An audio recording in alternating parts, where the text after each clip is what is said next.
Bismillahirrahmanirrahim. Assalamualaikum warahmatullahi wabarakatuh. Alhamdulillahirabbil alamin wassalatu wassalamu ala asyrafil mursalin wa ala alihi wa sahbihi ajma'in. Qala rabbi shrah li sadri wa yassir li amri wahlul 'uqdatam min lisani yafqahu qawli. Saddid lisani wahdi qalbi bihaqqi sayyidina Muhammadin sallallahu alaihi wasallam. Wa ba'da fa inna asdaqal hadits kitabullah wa khairal hadi hadi Muhammadin sallallahu alaihi wasallam. Syarrul umuri muhdatsatuha wa kullu muhdatsatin bid'ah. Allahumma 'allimna ma jahilna, ya Allah ya Tuhan kami, ajarkan kepada kami apa yang kami jahil, wa dzakirna ma nasina, ingatkan balik kepada kami apa yang telah kami lupa. Allahumma faqihna fid din, ya Allah ya Tuhan kami, fahamkan kami agama. Wa 'allimna ta'wil, ajarkan kepada kami Al-Quran. Allahumma rzuqna 'ilman nafi'a, ya Allah ya Tuhan kami, rezekikan kepada kami ilmu yang memberi manfaat. Wa amalan salihan mutaqabbala, dan amalan yang soleh, dan amalan tersebut diterima, wa rizqan halalan thayyibah, dan rezeki yang halal dan rezeki tersebut baik. Qala Allah Ta'ala fi muhkami tanzilih, a'udzu billahi minasyaitonir rajim. Bismillahirrahmanirrahim. Uqtulu Yusuf aw itrahuhu ardan yakhlu lakum wajhu abikum wa takunu min ba'dihi qauman salihin. Qala qailun minhum la taqtulu Yusufa wa alquhu fi ghayabatil jubbi yaltaqithu ba'du sayyarati in kuntum fa'ilin. Sadaqallahu azim. Bunuh olehmu akan Yusuf alaihissalam, adapun balinglah ataupun campaklah Yusuf alaihissalam itu di bumi yang jauh. Yakhlu lakum wajhu abikum, supaya pemerhatian ayahmu tertumpu kepada kamu. Wa takunu min ba'dihi qauman salihin, dan kamu selepas daripada ini di kalangan kaum yang soleh, orang-orang yang baik. Qala qailun minhum, lalu berkatalah orang yang berkata di kalangan mereka, di kalangan adik-beradik Yusuf alaihissalam, la taqtulu Yusufa, jangan bunuh Yusuf alaihissalam. Wa alquhu fi qayabatil jubbi, tetapi campaklah Yusuf alaihissalam itu di dalam telaga yang dalam, di dalam telaga yang gelap. Yaltaqithu ba'dus sayyarati, akan mengutiplah Yusuf alaihissalam itu oleh setengah orang yang bermusafir. In kuntum fa'ilin, itu pun jika kalau kamu mahu melakukannya. Sadaqallahul azim. Benarlah firman Allah Subhanahu wa taala di dalam Al-Quran, surah Yusuf ayat yang ke-9 dan ayat ke-10. Alhamdulillah, syukur pada Allah Subhanahu wa taala, pada malam ni kita bertemu lagi dalam siri live Facebook kita, baca kitab tafsir. Kita baca tafsir, iaitu tafsir surah Yusuf alaihissalam. Mudah-mudahan pertemuan kita pada malam ni diberkati oleh Allah Subhanahu wa taala, insya-Allah. Pada malam ni anak agak lambat sikit sebab solat Isyak lambat sikit tadi. Tapi walau bagaimanapun kita lakukanlah program yang kita lakukan pada tiap malam, dan mudah-mudahan apa yang kita lakukan ini diberkati oleh Allah Subhanahu wa taala, insya-Allah. Dalam perbincangan kita yang lepas, kita baca ayat ke-8 dalam surah Yusuf alaihissalam. Itu kita cerita semalam, kita cerita berkenaan dengan bagaimana ada di kalangan orang-orang Yahudi yang mereka telah mempengaruhi masyarakat Arab, supaya orang Arab ni, dan Arab ni adalah orang yang tidak beriman lah, mereka ni orang-orang musyrik, supaya pergi tanya Nabi Muhammad SAW berkenaan dengan kisah seorang Nabi, yang Nabi itu dia duduk dekat Asyam. Asyam ni Syria, kalau sekarang sebut Syria lah, tapi sebenarnya bukan Syria sangat. Ada orang kata dekat dengan Palestin, dan ada kata dekat dengan Jordan. Tapi bagaimanapun dulu tu semua tu dipanggil sebagai Asyam. Kemudian anak di kalangan dalam kalangan anak-anak Nabi itu ada seorang duduk kat Mesir. Jadi Nabi yang anak dia pergi duduk kat Mesir tu, Nabi tu menangis sampai mata buta. Jadi kaum Yahudi ni dia minta lah supaya orang Arab Quraisy ni pergi tanya, Arab musyrik ni tanya Nabi Muhammad sallallahu alaihi wasallam. Tujuan mereka suruh Nabi Muhammad, tujuan mereka suruh orang Arab musyrik ni pergi tanya soalan begitu tu, tujuannya adalah untuk mereka nak meragu-ragukan masyarakat Arab terhadap kebenaran Nabi Muhammad sallallahu alaihi wasallam. Walaupun masa tu masyarakat Arab ni mereka masih lagi musyrik, walaupun mereka tu tidak lagi beragama Islam, tetapi orang Yahudi dah bimbang untuk di masa akan datang kemungkinan banyak kebenaran Nabi Muhammad itu menyebabkan orang musyrik ni akhir sekali akan ikut agama Nabi Muhammad sallallahu alaihi wasallam. Jadi bila itu tujuan mereka, makanya ditanyalah orang Arab Quraisy ni pun, orang Arab musyrik ni pun tanyalah Nabi Muhammad sallallahu alaihi wasallam berkenaan dengan kisah yang dibangkitkan oleh orang Yahudi, iaitu seorang Nabi. Dia tak sebut Nabi apa yang dia duduk dekat Syam. Lepas tu dia ada anak seorang pergi duduk kat Mesir. Lepas tu menangis dia Nabi tadi ni, yang Nabi duduk kat Syam ni menangis sebab anak dia duduk kat Mesir tu lama sangat sampailah mata dia buta.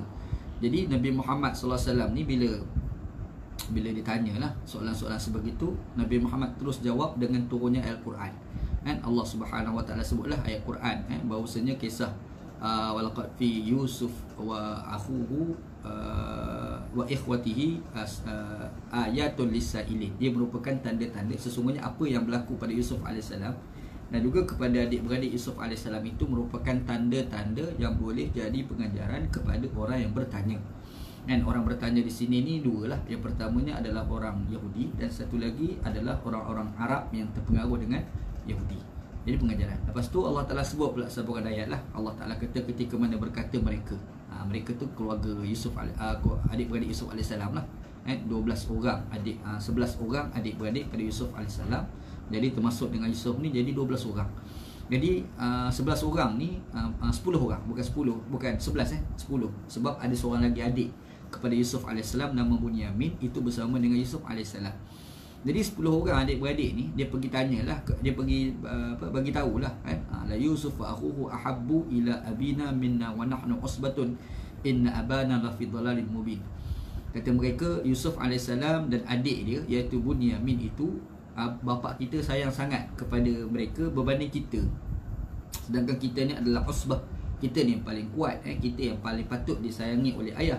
Dan dia kata sungguhnya bapa kita ni sudah berada dalam kesesatan yang nyata. Kita dah bahas panjang lah tafsir tentang ayat ke-7 dan ke-8 dalam perbincangan kita yang semalam. Mana ulang sikit-sikit, mengulang balik apa yang kita kupas semalam supaya kita tak lupa apa yang kita nak bincangkan ayat selepas dan kaitan dengan ayat yang kita bincang pada malam ni, insyaAllah.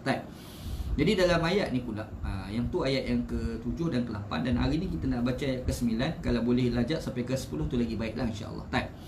Allah Subhanahu Wa Taala kata uqtulu Yusufa awitrahu ardan yakhlu lakum wajhu abikum wa takunu min ba'dihi qauman salihin.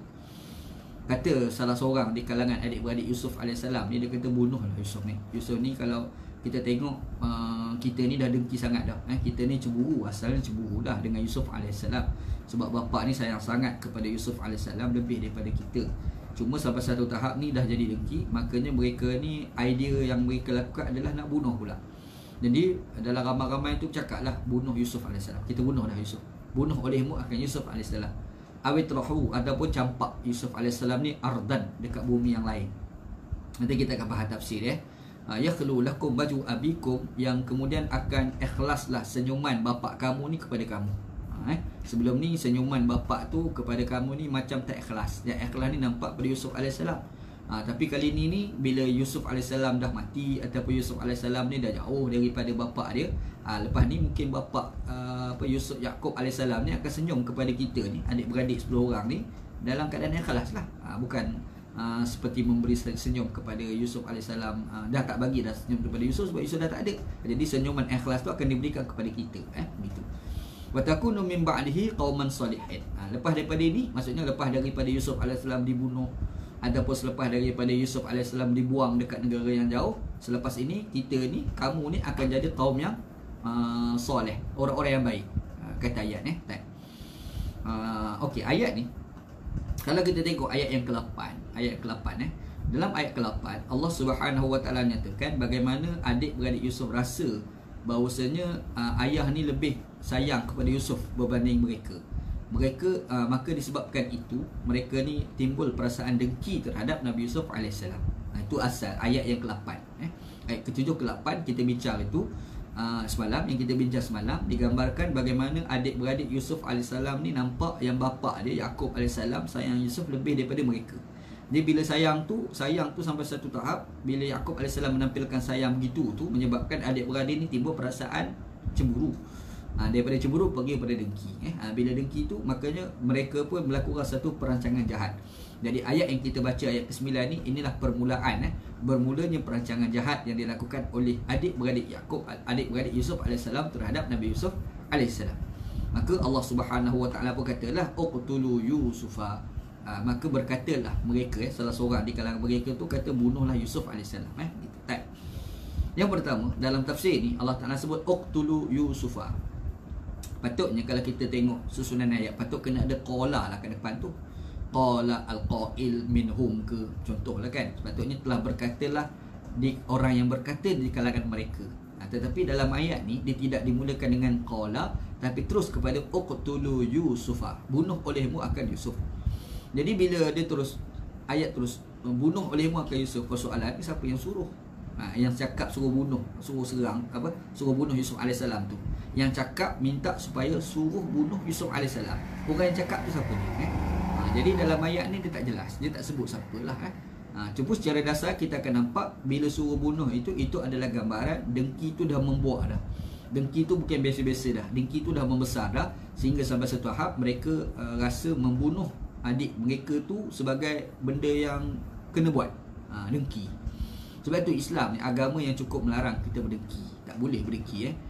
Kalau orang belajar ilmu tasawuf pula, kalau kita belajar sifat-sifat tu dia terbahagi pada dua. Satu dia panggil sifat mahmudah, satu lagi dia panggil sifat madhmumah. Sifat mahmudah, sifat terpuji. Kan? Husnuzan, kebaik dengan orang, sabar dengan ujian, itu panggil sifat mahmudah.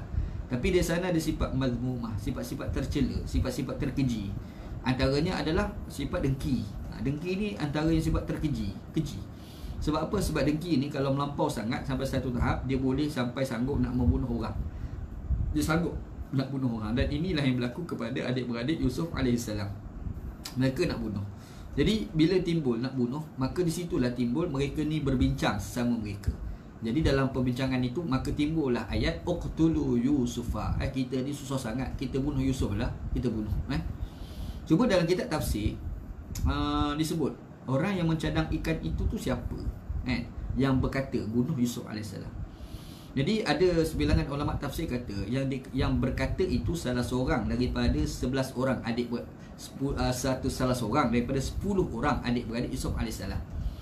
Kita ingat kita bincang dah semalam, Yaqub AS ni ada beberapa riwayat, tapi kita ambil riwayat yang mengatakan Yaqub AS ni ada 2 orang isteri. Yang pertama nama Laya, satu lagi nama Rahil. Rahil tu mak kepada Yusuf AS dan Bunyamin, dan Laya itu adalah mak kepada 10 orang adik-beradik lain. Jadi anak daripada Laya itu yang tak puas hati dengan Yusuf AS, 10 orang tu kan.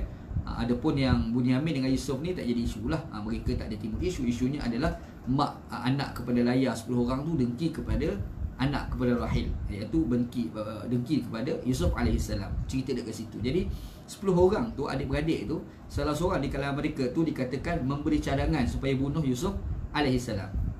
Itu tafsiran pertama. Ada pula tafsiran kedua mengatakan itu bukan cadangan daripada mereka, tetapi mereka ni telah bertanya dengan pandangan orang lain yang luar daripada keluarga mereka.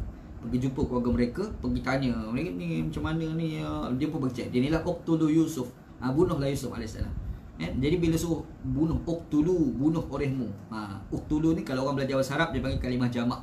Kalimah jamak ni merujuk pada ramai. Jadi bila orang tu kata kamu semua bunuh, jadi bermaksud orang yang menyuruh itu bukan datang di kalangan adik-beradik 10 orang tadi, bukan.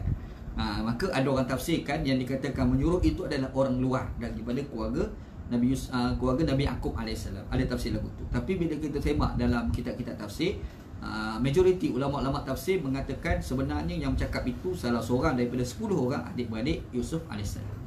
Cuma siapa pula adik-beradik yang daripada 10 orang tu? Yang tu ada berbagai-bagai pandangan lah. Ada orang kata abang sulung nama Syam'un, ada orang kata Rubil, ada orang kata Yahuza, macam-macam lah. Cuma semua tu tak penting. Tapi tetap diceritakan juga di dalam kitab tafsir. Dia sebutlah, ada orang kata orang yang suruh tu namanya Syam'un, ada orang kata namanya Yahuza, ada orang kata namanya Syabib, macam-macam lah.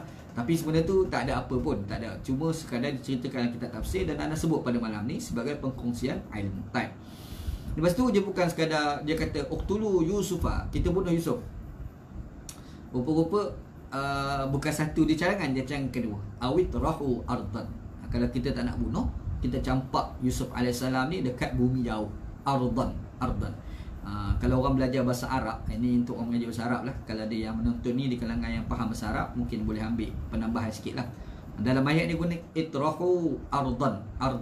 Itrahu ardan. Jadi yang pertama, kalau kita baca au tu kita berhenti. Uqtulu Yusuf au. Lepas tu kalau kita baca wasal jadi awitrahu. Au tu maknanya atau. Au tu maknanya atau. Uqtulu, bunuh olehmu Yusufa akan Yusuf, ataupun itrahu ardan, campaklah Yusuf AS ni di bumi lain. Kalau orang belajar bahasa Arab, yang pertamanya kalau kita baca au tu kita wakafkan, kita nak sambung. Uqtulu Yusuf betul nak baca benda itrahu ke atrahu ke utruhu. Jawapannya kalau sekiranya huruf yang ketiga berbaris atas ataupun berbaris bawah, maka hendaklah dibaca alif yang awal itu dengan baris bawah. Tu kaedah bahasa Arab. Tu kaedah bahasa Arab. Kaedah bahasa Arab, kaedah saraf. Tu kita kena faham. Macam kita baca udkhulu. Kalau sekiranya huruf yang ketiga itu berbaris depan, maka alif yang mula-mula tu perlu dibaca dengan baris depan. Tapi sekiranya jika huruf yang ketiga itu berbaris atas ataupun berbaris bawah, maka alif yang awal itu dibaca dengan baris bawah. Itu kaedah ajalah. Tak apa, anda sebut sekadar maklumat ilmunya. Jadi kalau kita tengok ayat ni jadi huruf yang ketiga ni alif, to, ro tu huruf yang ketiga, barisnya di atas, maka kita baca itrahu. Kaedah ni itrahu. Kalau sekiranya ra tu baris bawah pun dibaca dengan baris bawah, itrihu contoh.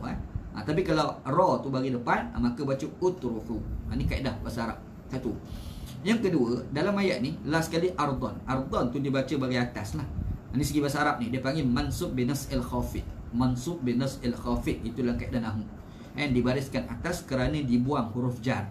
Huruf jar patutnya campaklah Yusuf AS itu fi ardin. Ada fi sepatutnya lah, tapi sengaja dibuang fi, maka automatik ardan dekat belakang tu yang asal baris bawah dah jadi baris atas. Itu kaedah bahasa Arab. Tak apa, itu sekadar penambahan ilmu je. Untuk orang yang faham bahasa Arab, dia faham lah.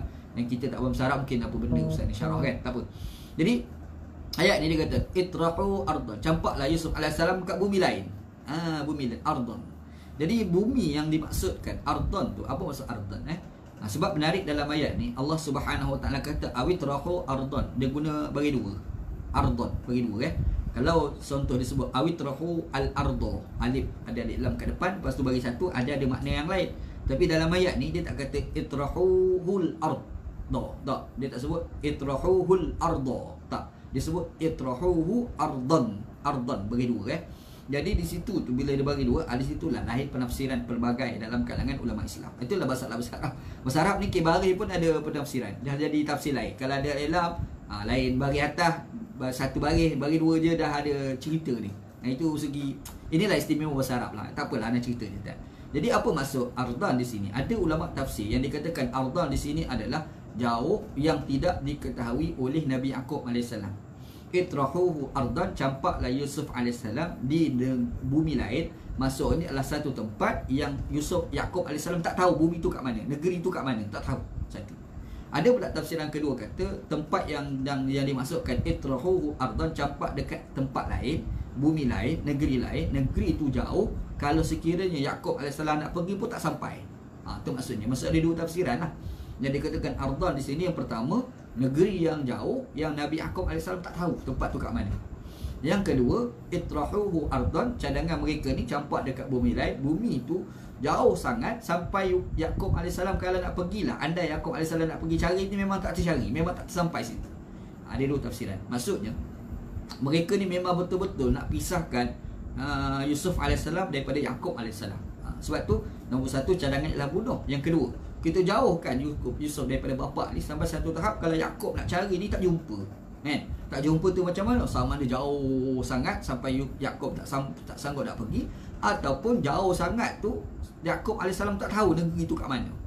Contoh, macam contohlah kalau kita kata contoh kan, andai kita hidup zaman tu, mungkin orang zaman tu tak tahu negara China ni kat mana, negara India ni kat mana, contohlah kan. Kita kalau letak kat negara India tu lah yang Yaqub AS tak tahu tu. Dia fikir sampai tahap tu. Dipikir oleh adik-beradik Yusuf AS untuk memisahkan Yusuf AS daripada bapa. Jahat lah. Ini bukan jahat biasa ni. Ini jahat dia luar biasa. Luar biasa jahat dia. Begitu.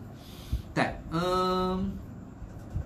Di sinilah menjadi bila cerita adik-beradik Yusuf AS berpakat untuk melakukan kejahatan, sama ada nak bunuh Yusuf AS ataupun nak jauhkan daripada bapa tadi tu. Di sinilah ulama-ulama tafsir menjawab pendapat yang mengatakan kononnya adik-beradik Yusuf AS juga adalah Nabi. Hari tu kita ada bincang dah, sebab ada sebilangan ulama-ulama tafsir, mereka mengatakan bahawasanya adik-beradik Yusuf AS juga adalah Nabi. Dan dijawab lah. Dan kita dah jawab hari tu. Antara jawapannya adalah tak boleh dikatakan adik-beradik itu sebagai Nabi, kerana Nabi-Nabi ni dia tak buat benda jahat. Nabi-Nabi tak buat benda jahat. Tiba-tiba kita baca kisah adik-beradik Yusuf AS melakukan kejahatan kepada Yusuf AS. Jadi kalau mereka melakukan kejahatan, makanya mereka bukan Nabi. Jadi apa dalil untuk kita nak menolak dakwaan yang mengatakan adik-beradik Yusuf AS tu juga adalah Nabi? Apa jawapannya? Jawapan dia ayat ni lah, ayat kita baca. Apabila mereka memberi cadangan untuk membunuh. Jadi kalau bunuh, ini bukan sifat bagi Nabi. Sifat bagi Nabi ni bagi cadangan untuk membunuh orang-orang baik ni tak betul, tak betul. Lepas tu cadangan bunuh ni pula membunuh Nabi, lagi tak masuk akal. Kan? Adik yang nak dibunuh tu Yusuf AS tu Nabi. Kan? Satu. Yang kedua, adik mereka. Lagi tak betul kan? Nampak, nak bunuh Nabi tak betul, nak bunuh adik-beradik tak betul. Jadi tiba-tiba ada orang mengatakan bahawasanya adik-beradik Yusuf AS tu Nabi. Kita kata tak betul, bukan Nabi. Sebab apa kita kata bukan Nabi? Sebab macam mana Nabi boleh cadang untuk bunuh orang? Tak boleh. Jadi orang panggil kritik dari sudut dirayah. Kritik dari sudut dirayah. Tak masuk akal. Tak masuk akal bagi seseorang Nabi ni cadang bunuh orang. Tak masuk akal. Satu. Yang kedua, dengki. Dengki, Nabi bukan dengki. Sifat dengki ni sifat mahmudah, sifat mazmumah, sifat tercela, sifat jahat. Sifat bagi Nabi ni kalau datang, dia akan ajar orang supaya yang ada sifat mazmumah, sifat jahat bertukar jadi sifat mahmudah, sifat terpuji. Tiba-tiba adik-beradik ni ada dengki. Dengki ni sifat mazmumah, sifat tercela. Jadi bila ada sifat dengki, maka itu bukan Nabi. 11 orang, 10 orang adik-beradik Yusuf AS tu merancang untuk melakukan kejahatan. Orang kata dia pun Nabi juga. Jadi tidak Nabi. Sebab apa? Dengki, satu. Cadangan untuk bunuh orang.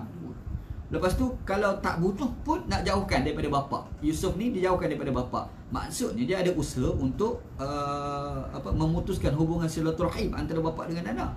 Dosa juga. Dalam hadis Nabi SAW kata la yadkhul jannatal qati', tidak akan masuk syurga orang yang memutuskan hubungan silaturahim. Takkanlah seorang Nabi tu boleh berusaha untuk memutuskan hubungan silaturahim. Tak masuk akal. Maka disebabkan itu, dakwaan yang mengatakan 10 orang adik-beradik Yusuf AS itu sebagai Nabi, tak betul. Itu mereka bukan Nabi.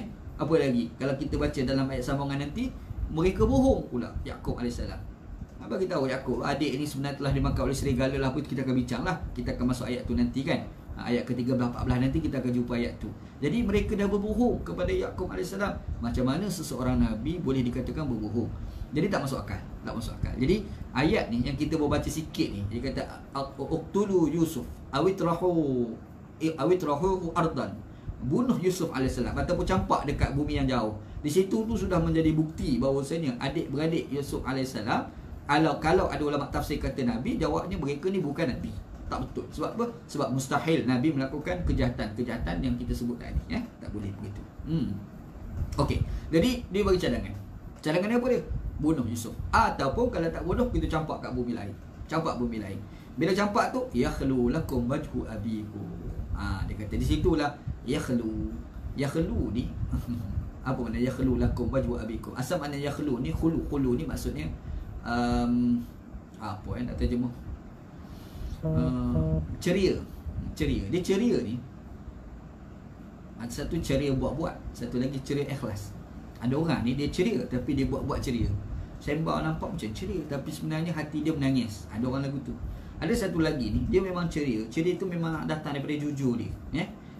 Ada orang tu kadang-kadang dia ada masalah hubungan dengan girlfriend dia lah, apalah. Lepas tu girlfriend dia tak jumpa dengan dia, dia akan sedih. Dia ceria. Kita tengok sembang nampak.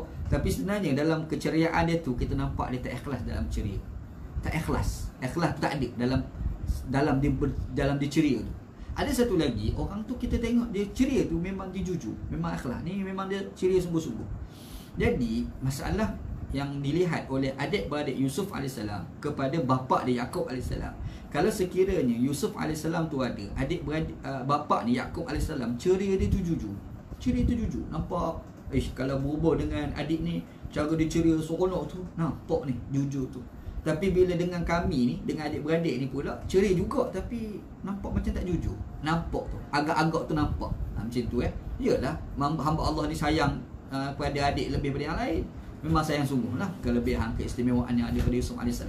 Jadi sayang itu lain. Maka bila dia bercakap dengan Yusuf AS ni, ceria dia lain, nampak jujur dia. Tapi bila sembang dengan adik-beradik yang 10 orang tadi itu ceria juga, tapi ceria itu ada macam ada something wrong, ada tak kena.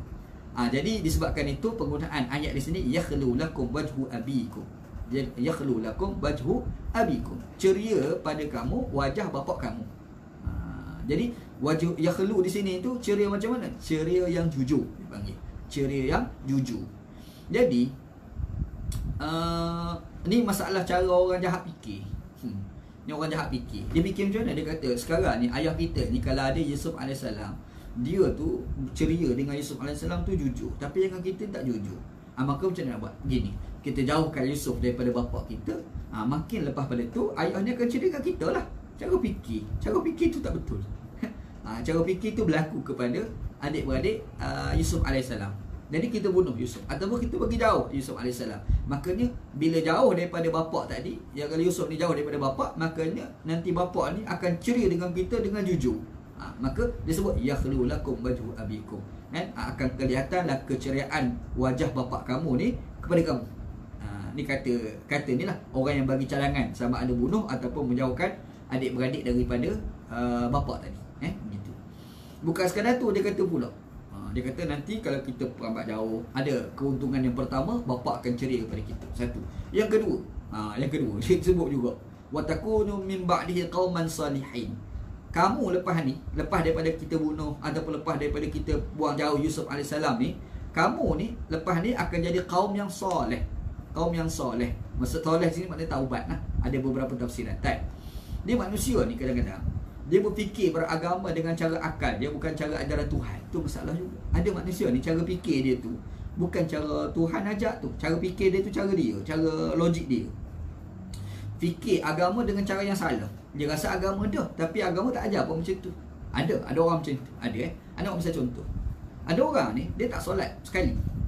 Lepas tu sekali tak solat, tapi hari-hari semayang lah. Tapi sehari tu dia saja tak semayang, malas semayang. Kita tanya kenapa tak semayang? Dia kata, Allah, aku hari-hari semayang. Takkanlah kerana sehari aku tak semayang maka aku nak masuk neraka. Cara fikir otak dia tak betul tu, cara fikir lagu tu. Tapi dia anggap fikir tu macam betul. Ni cara berfikir salah. Satu. Contoh lain, kita memang ada dengar fatwa-fatwa ulama yang mengatakan kita sedekahkan bacaan Al-Quran kepada isteri mati sampai. Ada fatwa. Antara yang mengatakan sebegitu ni Al-Imam Ibn Taymiyah, Al-Imam Ibn Qayyim Al-Imam Ibn Qudamah. Ada sebut dalam kitab mereka memfatwakan kalau kita baca Al-Quran sedekah kepada isteri mati sampai. Dia kata kita ni fikir cara otak bodoh kita ni, tidak ikut cara ajaran Tuhan. Kalau lagu tu kita pergi beli kaset, kita beli MP3, letak kat kubur. Bila letak kat kubur tu nanti kurang lah azab lubang kubur. Cara fikir tu salah lah tu. Cara fikir salah. Sebab bila sebut ibadat ni kena teks Quran, hadis kata apa begitu, sama ada secara langsung ke ataupun secara tidak langsung. Dia panggil Sofiyatun Nas, dia panggil Nas secara tersirat yang kita boleh faham. Dia ada kaedah-kaedah macam tu. Tapi sebab dia fikir cara dia bukan fikir cara Tuhan, makanya dia pun kata lepas ni kita ambil kaset apa, kita rakam letak kat kubur, kurang azab. Cara fikir salah. Dua. Contoh lain, ni kita baca dengar yang ni. Contoh ni apa dia? Kita ni muda-muda ni kita kena enjoy lah. Nanti tua kita taubat. Ni muda-muda ni kita buat jahat dulu. Nak buat jahat, nak buat apa buat, nak mencuri ke, nak minum arak ke, buat belaka sama muda. Nanti tua kita bertaubat. Cara fikir salah.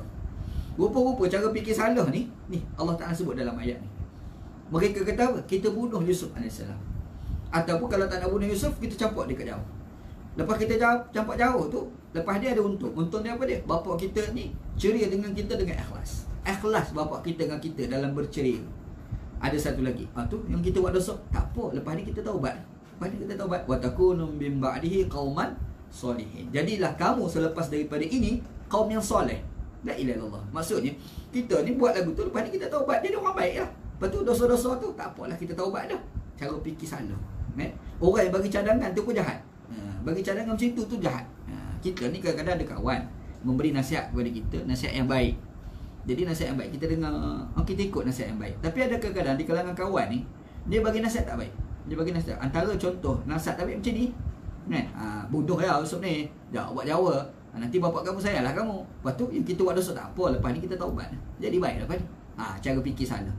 Yang ni dia panggil talbisul iblis. Talbisul iblis. Kita rasa agama setuju dah, tapi sebenarnya kita telah dipermainkan oleh iblis, laknatullah alaih. Tak boleh, tak boleh fikir lagu tu. Gitu. Tak.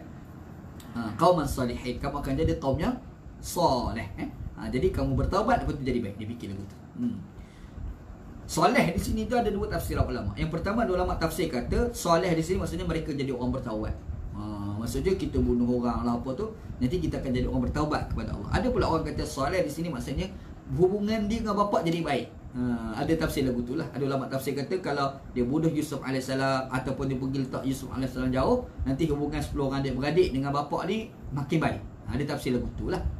Tafsir yang paling tepat, tafsir yang pertama, iaitu mereka mengatakan bahawasanya apabila kita dah bunuh Yusuf ataupun kita campak, nanti Yusuf AS, nanti bapa dengan kita pula akan, lepas tu kita dia akan bertaubat dan jadi orang baik. Ada tafsir lagu tu lah. Itu tafsir yang paling tepat lah, insyaAllah.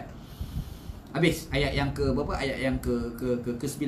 Sambungan ayat pada ayat ke-10. Allah Taala kata qala qailum minhum la taqtulu Yusuf.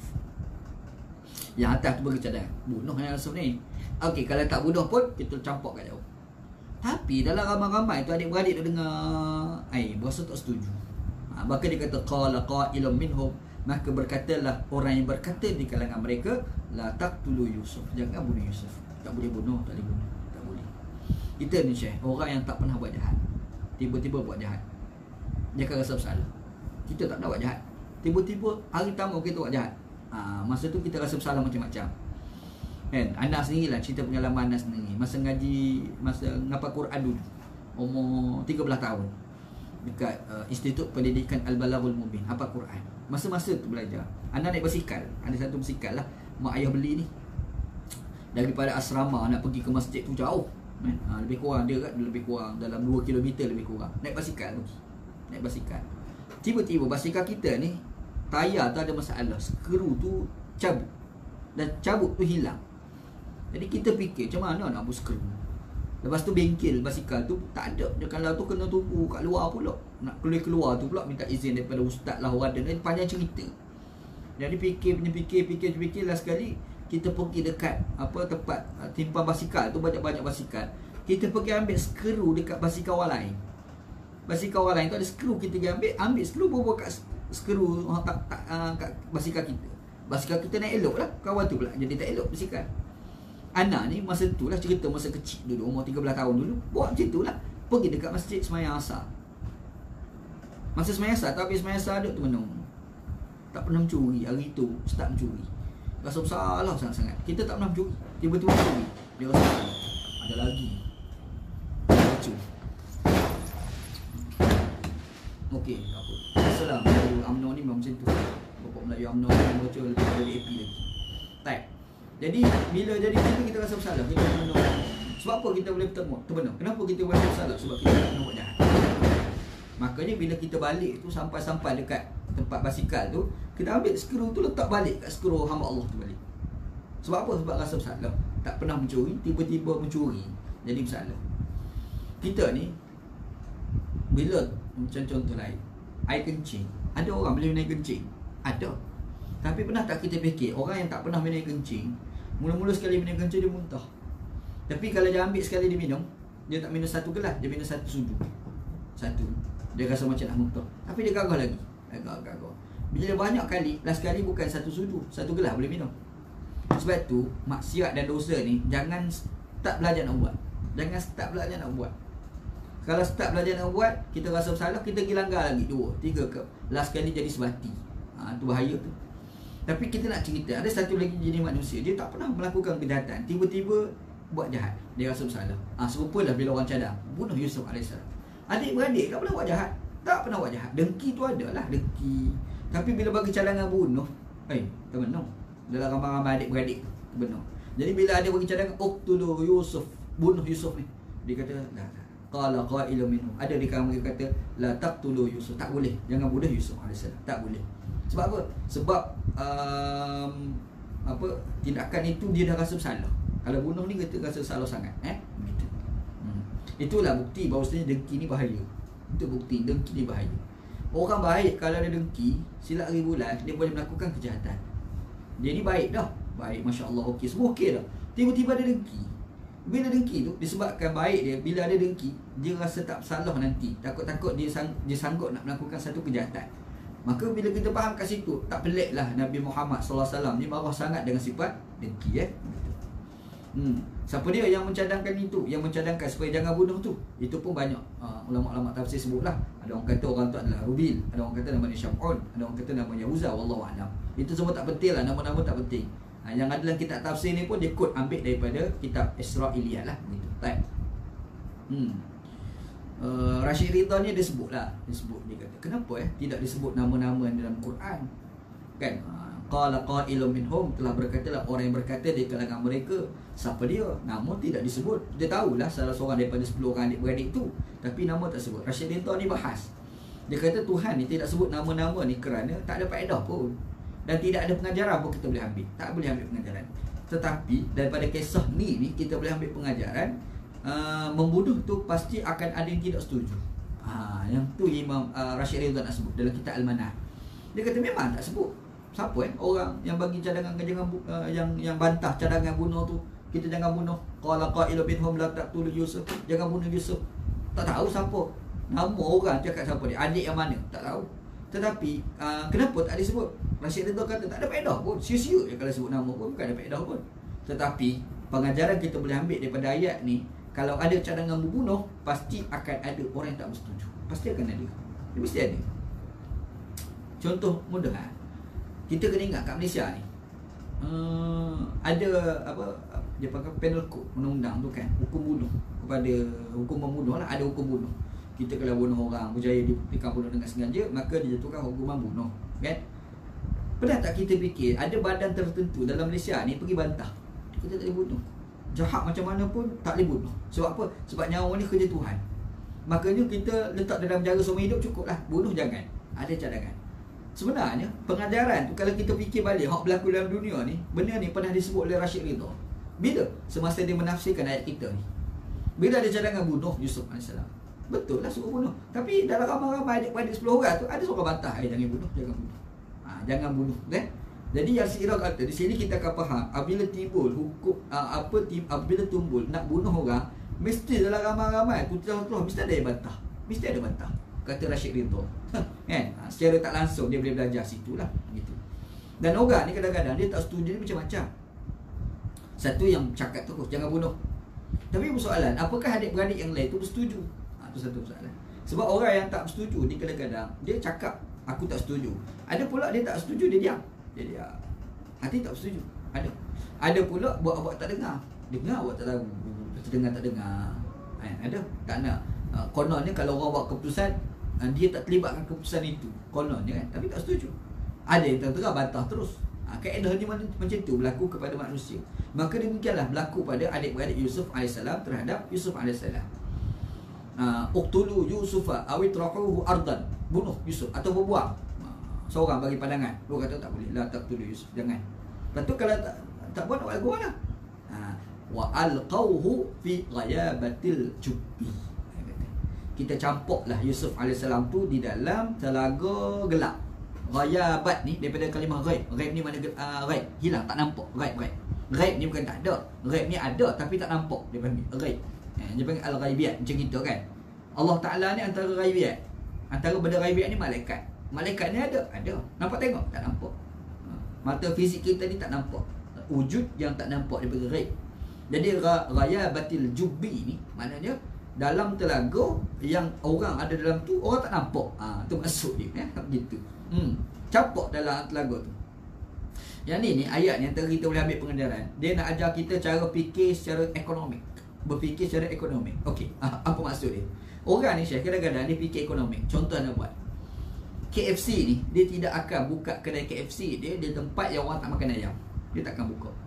Sebelum dia nak jual ayam dia, sebelum dia buka kedai tu, dia akan pastikan di tempat itu orang memang makan ayam. Dia pun pergilah, andai contoh, dia pergi satu tempat, dia tengok orang sini tak makan ayam, tapi dia nak buka kedai juga. Macam mana nak buat? Makanya antara benda dia fikir adalah dia kena pastikan orang di situ makan ayam terlebih dahulu, baru dia buka kedai. Jadi macam mana dia nak pastikan orang tu makan ayam? Dia buat iklan. Dia buat kempen. Macam-macam lah kempen tu. kan? Dia masuk dalam TV, dia masuk dalam Facebook, dia masuk dalam iklan kat tepi jalan, papatan habis dia masuk.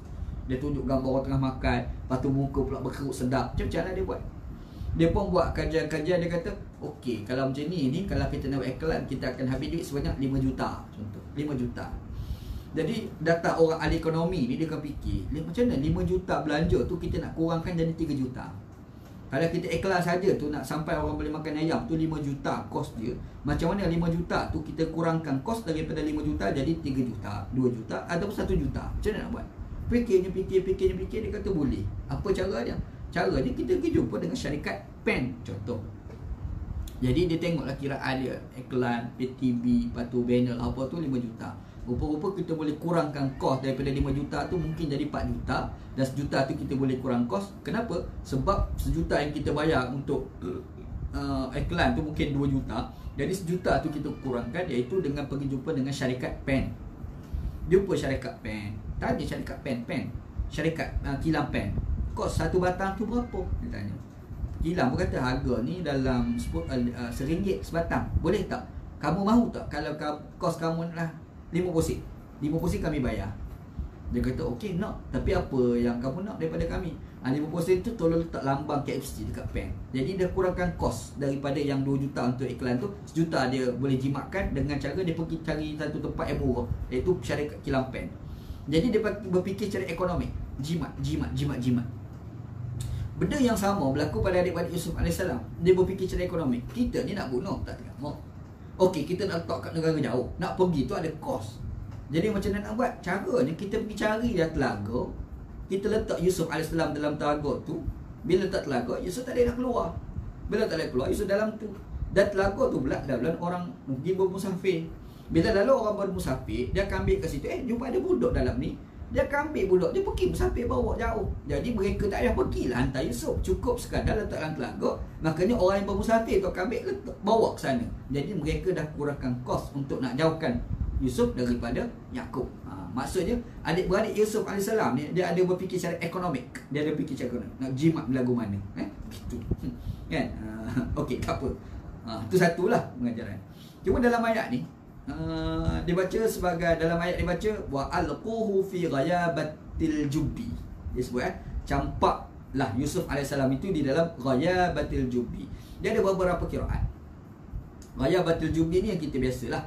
Di sana ada orang baca ghayabatil jubbi satu, ada yang baca dengan ghayabatil jubbi, dan ada baca ghaibatil jubbi. Ada 3 qiraat. Ada baca dengan ghayabatil jubbi. Sorry. Ghayabatil jubbi satu, yang kedua ghayabatil jubbi dua, ada pula 3 ghaibatul jubbi. 3 bacaan. Maksudnya nanti kita akan terkejut, ada orang baca wa alquhu fi ghayabatil jubbi satu. Nanti tiba-tiba kita dengar orang baca wa alquhu fi ghayab. Ghain tu bagi bawah, tak bagi atas. Nanti kita akan jumpa juga orang yang baca wa alquhu fi ghaibatil jubbi. Lagi pendek sebenarnya 3 qiraat itu ada dalam bacaan qiraat. Kalau kita dengar, jangan kita kata bacaan tu sesat lah.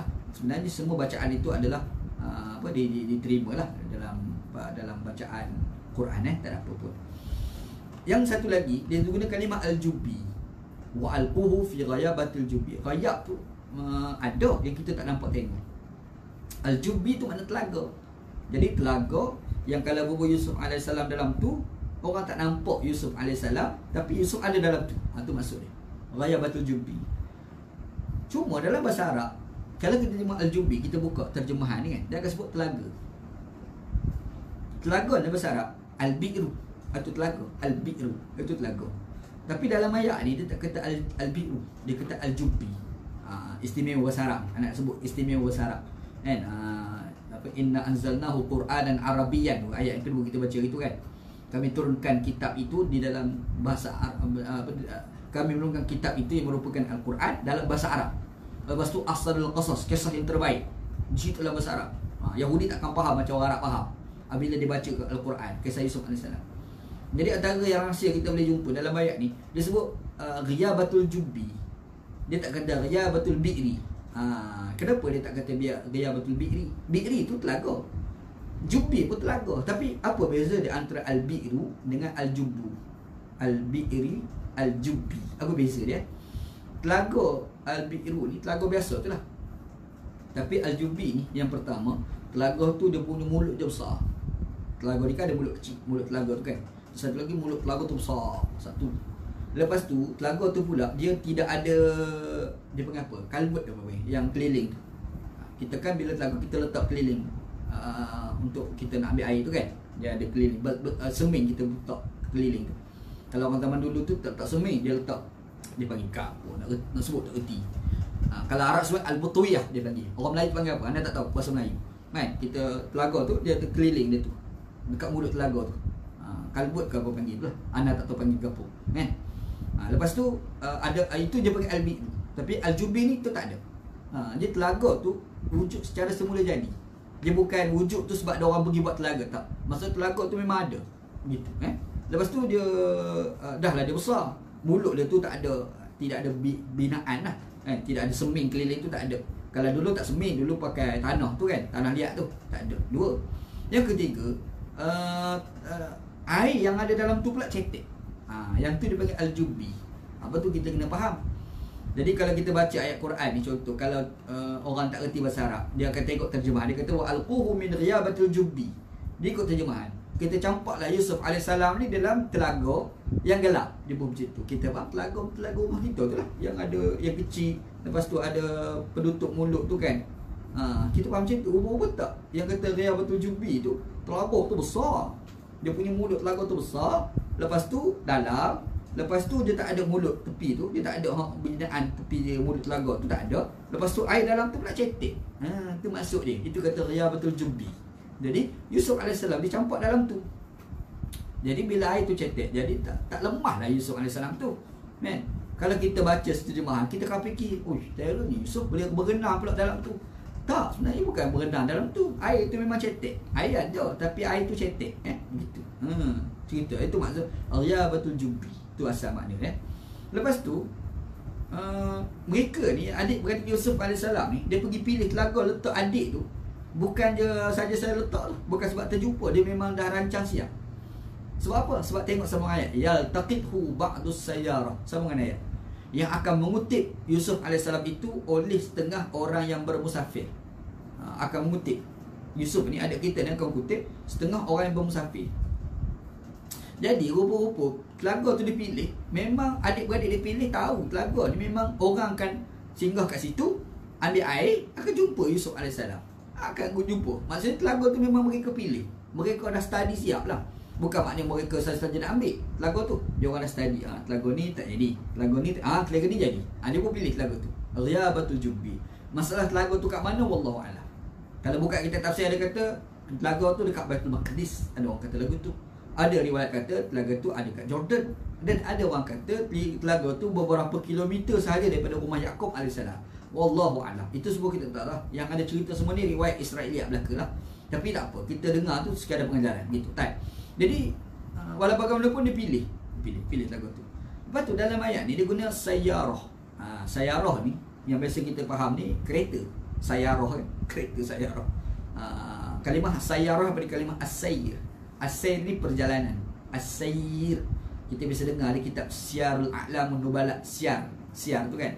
Syiar tu perjalanan hidup orang lah tu. Syiar perjalanan hidup. Sayr perjalanan. Sayyarah kereta. Sayyarah ni asal maknanya adalah jemaah manusia untuk nak bermusafir daripada satu tempat pada tempat yang lain. Itu panggil sayyarah. Itu asal makna sayyarah. Jadi musafir tu sama ada naik kereta ke, naik kapal terbang ke, naik apa, dia panggil sayyarah belaka. Asal makna sayyarah. Maka disebabkan itu bila ayat Allah Ta'ala sebut ni yaltaqithu ba'dus sayyarah, akan mengutiplah Yusuf AS ni setengah orang yang bermusafir, orang yang terdiri beberapa orang, dan ini jemaah yang mereka ni pergi musafir. Gitu, itu terjemahan ayat dia gitu. Okey, tak.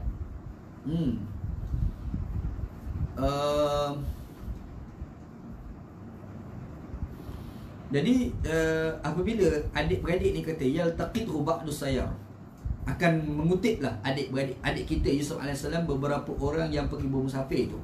Dia kata, Imam Qurtubi kata apabila sebut mengutip, apabila boleh campak dalam telaga, lepas tu boleh dikutip oleh orang, Maka di situlah kata Qurtubi menjadi dalil bahawasanya ketika itu Yusuf AS ni masih budak lagi. Yang takut orang fikir masa dibuang itu Yusuf ni dah besar bukan ni. Kita fikir lagu tu lah, barangkali besar lah kot. Kata Qurtubi tak, sebenarnya masih kecil lagi. Apa bukti? Buktinya yang pertama buang dalam telaga. Kalau besar dia tak boleh berlaku tu, sebab dia boleh berlawan. Satu. Yang kedua, boleh dikutip pula. Bila boleh dikutip, maksudnya dia budak lagi. Tambahan pula, kalau tengok dalam ayat ke-13, Yaqub AS pernah kata kepada adik-beradik dia, wa akhafu an yakulahu az-zi'bu. Aku bimbang sangat kalau adik-beradik, kalau Yusuf ni pergi ke kamu, takut-takut Yusuf ni dimakan oleh serigala. Kalau boleh dimakan serigala, maksudnya Yusuf ni kecil lagi lah. Jadi di sinilah menjadi dalil bahawasanya ketika itu Yusuf ni masih kecil, bukan besar lah, bukan. Dia masih kecil lagi. Siapa kata ni? Al-Imam Al-Qurtubi. Walaupun dalam ayat ni satu daripada awal sampai akhir dia tak sebut dah umur Yaqub Yusuf berapa besar kecil, tak sebut. Tapi secara tak langsung boleh faham. Ini ni kalau orang belajar ilmu tafsir Quran dia panggil isyaratun nas. Isyaratun nas, kita memahami Al-Quran secara isyarat. Secara isyarat ni kita boleh faham sebenarnya ayat ni nak cerita apa. Walaupun tak sebut Yusuf ni umur berapa, besar ke kecil, tapi Qurtubi kata daripada ayat ni aku boleh faham sebenarnya ini menjadi bukti ketika itu Yusuf AS masih kecil lagi. Okey, ada beberapa perbincangan hukum yang kita boleh ambil lah sikit daripada cerita yaltaqithu ba'du sayyarah ni yang boleh kutip ni. Yusuf AS dia ada debat dalam kalangan ulama fiqh. Kalau budak itu dijumpai, yaltaqit ni maksudnya kita kutip iltiqat. Ada satu pepatah Arab, ma min saqitatin illa walaha laqitah. Ada satu kalimah laqitah, ma min saqitatin illa walaha laqitah. Tidak ada sesuatu yang gugur kecuali pasti akan ada yang kutip. Kutip laqitah, laqata yaltaqithu tu kan. Dia ada dua qiraat, ada baca yaltaqithu, ada baca taltaqithu. Dua bacaan lah. Kalau kita dengar orang baca taltaqithu ba'du sayrah, okey juga. Itu salah satu bacaan yang muktabar lah, tak apa. Jadi cerita dia sekarang kutip. Bila sebut kutip, budak hilang, contoh. Budak hilang tu kat satu negara. Bila budak tu hilang, orang jumpa budak tu, isu yang timbul dalam fiqh Islam, budak bila dijumpai ni dikira hamba ke dikira sebagai merdeka? Imam Ibnul Arabi, Al-Imam Ibnul Arabi, andai terjumpa seorang budak, kita nak kata budak ni hamba ke merdeka? Ini cerita zaman dulu ni, zaman sekarang dah tak jadi isu dah. Kata Imam Ibnul Arabi, ayat ini, ayat cerita kisah Yusuf AS ini menjadi bukti sekiranya kalau kita jumpa seseorang budak itu dikira sebagai merdeka selama mana tidak ada bukti bahawasanya dia beragama lain daripada Islam. Selama mana dia tidak boleh dibuktikan yang dia sebagai hamba. Bermaksud budak ni kalau jumpa dia tetap dikira sebagai merdeka. Sebab apa? Yusuf AS dia hilang, dihilangkan, dibuang, dikutip oleh orang. Jadi budak tu Yusuf ni dia merdeka ke hamba? Dia dikira sebagai merdeka. Yusuf AS. Maka daripada kisah itulah kata Imam Ibnul Arabi, mana-mana budak yang kita jumpa nak dikira sebagai hamba ke merdeka, jawapannya dia adalah merdeka, kecuali dibuktikan dia adalah hamba. Tidak ada bukti kata dia hamba, baru budak dikira sebagai hamba. Kalau tak ada, maka kekal dia sebagai merdeka. Satu. Yang kedua, kadang-kadang ada budak ni hilang. Orang jumpa budak tu, bila jumpa, agama nak dikira agama apa? Wabak Az-Zuhaili sebutlah dalam kitab tafsir dia, Al-Wasit. Dia kata ada seorang ulama namanya Al-Imam Abul Qasim. Jawapan nak tahu agama, status agama budak yang dijumpai itu adalah dilihat pada pakaiannya. Kalau sekiranya pakaiannya itu kelihatan Yahudi, maka budak tu dikira beragama Yahudi. Kalau sekiranya pakaian dia kelihatan seperti agama Nasrani, maka ia dikira sebagai agama Nasrani. Tetapi kalau sekiranya kelihatan pakaiannya seperti agama Islam, maka baru budak itu dikira sebagai agama Islam. Okey, clear. Bagaimana pula kalau kabur? Kita tengok pakai baju ini, pakai belakon Islam, pakai Yahudi, pakai Nasrani, pakai Hindu pun pakai baju lagu ni. Jadi kita tak tahu. Ketika itu dia dikira sebagai agama Islam. Apa dalil? Ayat ni. Sebab merujuk kepada Yusuf AS yang dijumpai dan dia adalah seorang nabi, agama dia adalah agama Islam. Ini hujah lah dikemukakan oleh ulama tafsir, ulama-ulama fiqh bila melihat ayat ni. Anda tambah sikit lah ayat ni. Dia kata kita bunuhlah Yusuf AS ataupun kita buang tempat lain. Tiba-tiba dia tak setuju. Jangan bunuh Yusuf AS. Jangan. Kita campur dalam telaga lah. Nanti ada orang musafir pergi ambil, bawa ke tempat lain. Last kali kata in kuntum fa'ilin. Itu pun kalau kamu nak buat lah. Kat belakang tu in kuntum fa'ilin. Orang yang bagi cadangan, yang tak setuju bunuh tu pun, dia pun ayat dia terikat lagi. Dia kata itu pun kalau kamu nak buat lah. Maksudnya pemberi cadangan tu pun tak paksa nak terima pandangan aku ni. Terpulang lah nak buat ke tak nak buat. Macam tu Itu maksud ayat dia in kuntum fa'ilin. Okey. Tak. Dari dua ayat yang kita bincang pada malam ni, apa pengajaran kita boleh ambil? Yang pertama, dengki ni salah satu sifat mazmumah yang amat bahaya. Dengki, hasad. Sebutan Arab adalah hasad. Anda dah sebut 2 hari lepas, ghirah, cemburu okey, dengki tak elok. Dengki itu tercela. Ia boleh menyebabkan manusia sanggup melakukan dosa-dosa yang lain. Kalau kita ada dengki, kita nak buat dosa lain pun kita sanggup. Nak bunuh boleh, nak bohong boleh, kita nak putuskan hubungan silaturahim boleh. Boleh belaka berpunca daripada dengki. Jadi kita akan nampak dalam 2 ayat kita bincang ni, dengki ni adalah satu yang amat bahaya. Sifat mazmumah yang amat bahaya dan tidak sewajarnya ada dalam diri orang Islam. Satu. Yang keduanya, pengajaran kita boleh ambil daripada ayat ni, orang yang tidak pernah buat jahat, dia pasti akan rasa bersalah ketika mula melakukan kejahatan. Sebab itu amat bahaya jika kita melakukan kejahatan kita rasa tidak bersalah. Bahaya Syekh. Kita ni tak pernah buat jahat, tiba-tiba kita buat. Bila kita buat tu kita akan rasa bersalah. Bayangkan kalau ada orang ni dia buat jahat dan dia rasa tak bersalah, teruk dah tu, teruk sangat dah tu. Sebab tu kita baca dalam ayat ni, adik-beradik Yusuf AS, dia dah ada jahat dah tu. Sampai tak setuju, tapi disebabkan dengki tu dia sanggup buat kejahatan. Tapi dalam keadaan macam tu dia ada rasa bersalah lagi. Maksudnya ada iman lagi dalam hati dia. Maka disebabkan itu dia tak, jangan bunuh. Kita buat cara lain. Nampak bayangkan kalau orang rasa tak bersalah. Nak mencuri rasa tak bersalah, nak merompak tak bersalah, nak bunuh orang rasa tak bersalah. Yang tu memang dosa besar sangatlah berlaku pada orang tu gitu tak. Semua ayat qalu ya abada ma laka la ta'manna ala Yusuf wa inna lahu lanasihun. Ayat ke-9 tu insya-Allah kita bincang dalam perbincangan kita esok insya-Allah. Wallahu a'lam. Wallahu a'lam. Okey, ada seperti soalan.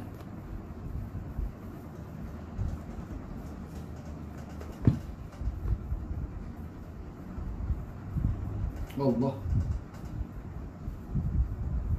Suara tak kuat. Suara kuat. Ni jelas tak? Salam mantap hari ni Ustaz. Gambar jelas dan bersinar.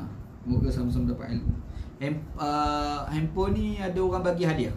Sebab dia follow live Facebook kita tiap-tiap malam. Bila dia follow, dia nampak kabur. Rupa-rupa anak punya handphone ada masalah lah. Dia bagi hadiah anak handphone hari ni. Sebab tu boleh jelas tu. Alhamdulillah. Wallahualam.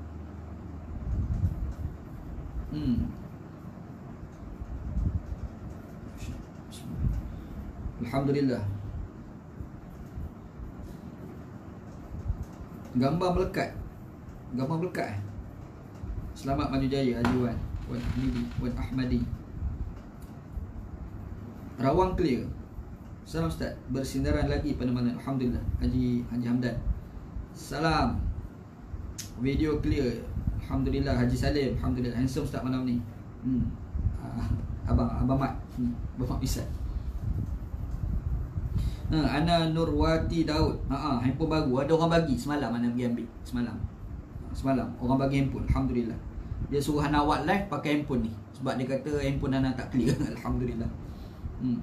Sila esok lagi clear. Sebab esok ada orang nak pasal lighting pula. Sampai tahap tu. Alhamdulillah. Mana soalan ni? Tapi suara kurang kuat. Raya sebulan. Singapura clear.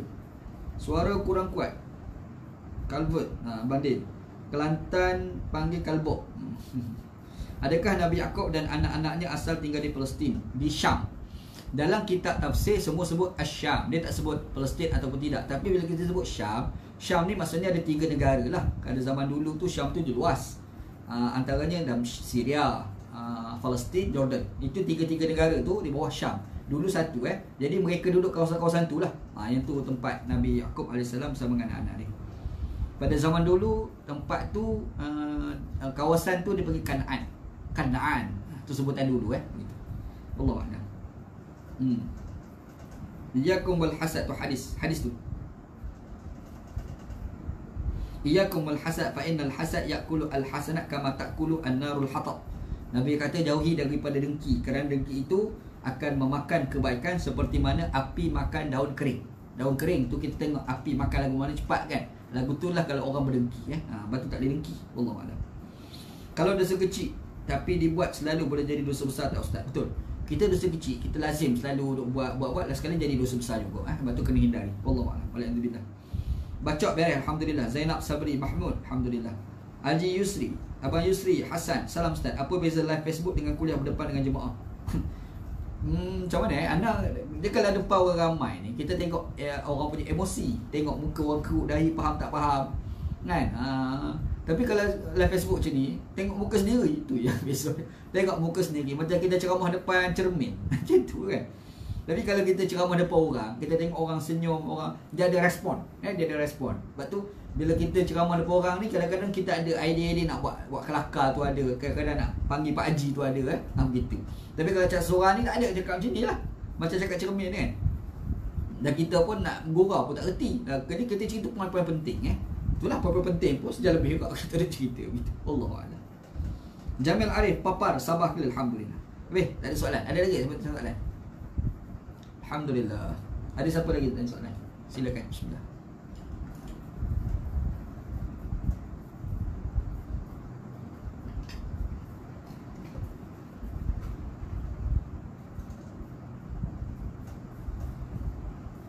Abu Ahmad, terbaik Ustaz. Thank you, sama-sama. Sama-sama Ustaz.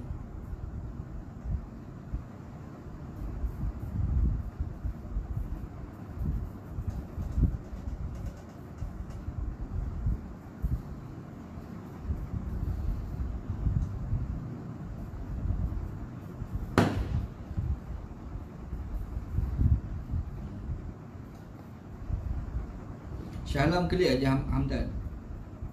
Visual pun cantik, alhamdulillah. Alhamdulillah Haji, load dan clear Ustaz, alhamdulillah.